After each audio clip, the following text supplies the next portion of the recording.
8 மணிக்கு வச்சுக்கிறாரு. 8 மணின்றது வந்து மக்களுக்கு வந்து ஒரு ஒரு இதுதான். ஆனா அவர் நல்லதான் செஞ்சிரு, அது ஒன்றும் தப்பு கிடையாது. அவர் எட்டு நடைமுறைலாம் எல்லாமே சூப்பர், எதுவுமே குறையெல்லாம் சொல்ல முடியாது.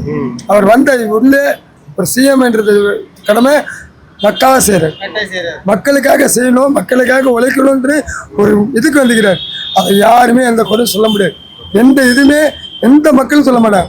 அவர் பிடிக்கிறது என்ன சொல்றாரு, 8 மணிக்கு வச்சுக்கிறாரு. அதுதான் சொல்றாங்க, நீ அவர் நல்லதான் செஞ்சு. அதே காலைல ஒயின் ஷாப் பிளாக்ல ஓடக்கூடாது அதையும் சொல்லிட்டாரு. அது நல்லது தான், மக்களுக்கு நல்லது தான். ஏன்னா அப்போ காலைல குஷ்டா அனுப்பிச்சுக்கோ, இவர் வேலைக்கு போக முடியாது, நானும் வேலைக்கு போக முடியாது, இவரு வேலைக்கு போக முடியாது. அதனால அதை வந்து அது செய்யறாரு.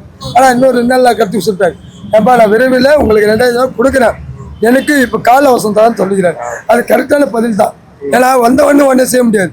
அவர் என்ன சொல்லிக்கிறாரு, கஜானாவே காலின்றார். கஜானா காலின்ற போது எந்த இதுவுமே பண்ண முடியாது. அவர் என்ன பண்ணிக்கிறாரு, எனக்கு கால அவசரம் கொடுங்க, நான் உங்களுக்கு 2000 கொடுக்குறேன், 1000 ரூபாய் விரைவில் கொடுக்குறேன்னு சொல்லிட்டாரு. இதெல்லாம் வந்து நல்ல வரப்பெற்ற முறை. அவர் சொன்னது எந்த எதுவுமே தவறாக எதுவுமே கிடையாது. அவரால் முடிஞ்சது செய்யறேன்றாரு, அது போதும். ஏன்னா அவர் அரசியல் வர வாய்ப்பே வேணாண்ணா.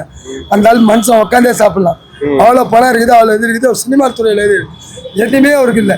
ஆனால் அவர் நல்ல செய்யறதுன்னு சொன்னோம்னே எங்களுக்கு மனம் திருச்சி, எங்களுக்கு மனசு திருச்சி. அவர் நல்லதுதான் செய்கிறார். இது வரைக்கும் ஒயின் ஷாப் 3 நாள் எனக்கு கவலை இல்லை. ஆனால் அவர் நல்லா செய்கிறார், அது போதும். மக்கள் திரும்பி நல்லா வாழணும் அப்படின்ற ஒரு அருமை சொன்னால அதே எங்களுக்கு மன திருப்தி சார்.